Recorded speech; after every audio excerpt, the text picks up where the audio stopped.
people have come to realise that stones and bricks are one thing, but main part of our heritage is actually the human culture. So now we have a new convention with UNESCO on intangible cultural heritage. That's heritage that you can't actually touch.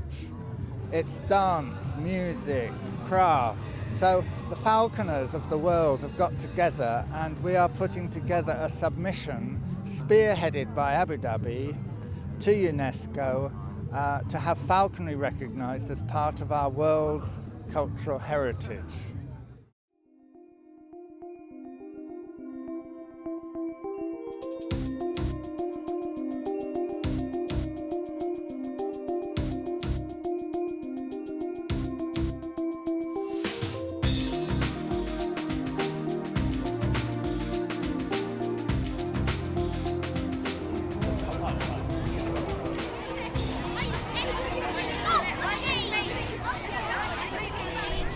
Who plays golf here? Right. Caddy. Where does caddy come from? King Henry VIII used to have his royal hawks, and the carriage that was held the hawks was called a caddy. The man that ran behind the caddy was called the cadger. So there's where we get the word, he's a cadger. We're all cadging. We have to have our culture, because if we let that go now, like a lot of dialects, we're going to lose so much heritage that's part of our way of life. I think we need to keep so much alive. And if people like us give up, if we give up on our culture, then there won't be no culture. Waiting on about the horse, and the horse at the same time, and displaying to its superior the hunting style of the falcon. Fantastic stoop now down.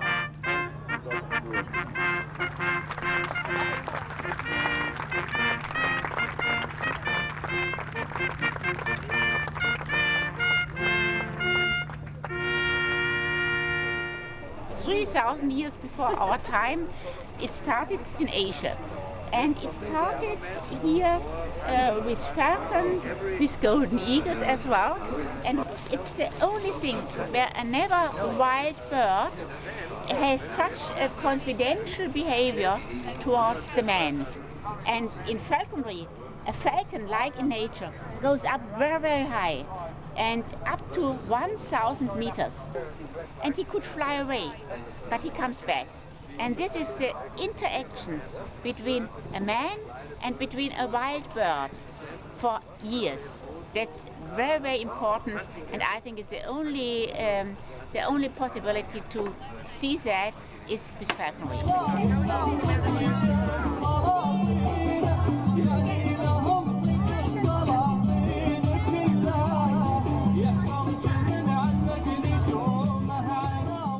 Are you having a good day? You've seen lots of exciting things. Yeah. If I were a Bedouin, my falcon is flying whoosh there. And as it goes there, I'll have to follow. And when the falcon catches something and comes down, I'll have to take it from the falcon. Oh, you're wobbling. Got the eagle wobble. You're wobbling, Wotan. All the time. So my ambition one day is to retire. It's unlikely, of course, and to be able to keep a goshawk. I've always wanted to keep a goshawk. We're here in Reading, bringing a piece of Abu Dhabi to the English countryside to help promote falconry, to help get the UNESCO to record it as an intangible heritage. Our ancestors relied on falconry for survival, and it was their link to nature. So it's really important that we protect it so that our children can enjoy the same experiences we've enjoyed through falconry. There's more than 50 countries here, and what's amazing so far is that we all don't speak the same language, we don't have the same traditions, but what we do share is a love for falconry and a love for falconry that we need to protect it. This is the second International Festival of Falconry. We've brought together about 50 countries, 53 countries, falconers from all over the world, from Russia to New Zealand, from China to Canada. It's a celebration of our brotherhood of falconry, and this is the biggest gathering of international falconers in human history.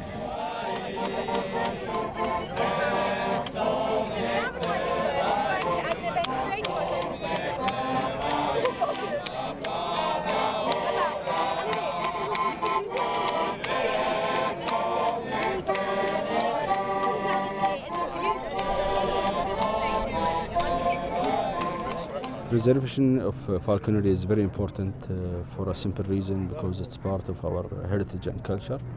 Our aim is also to promote and enhance the technical aspects of the falconry, to promote it to the whole world and bring together all people who are involved in the sport.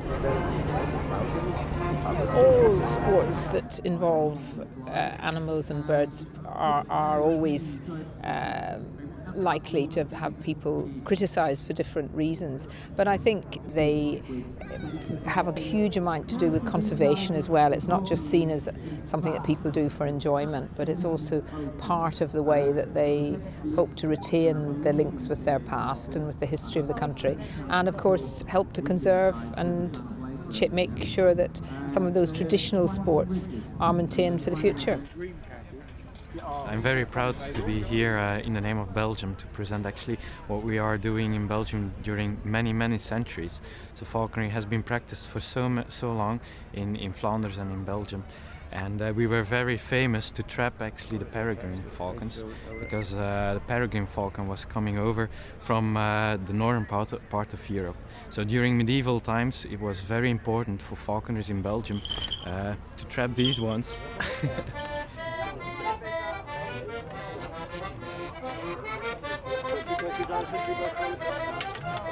We have to ensure our supplies of falcons, which we can either breed in captivity or in the wild, and we have to look after the hunting grounds, and we have to look after the quarry species.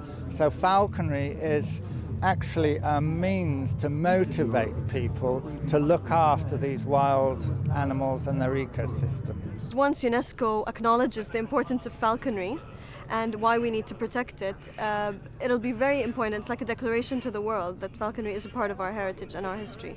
So it's absolutely important that UNESCO acknowledges falconry, because in that way it can be more protected for the future.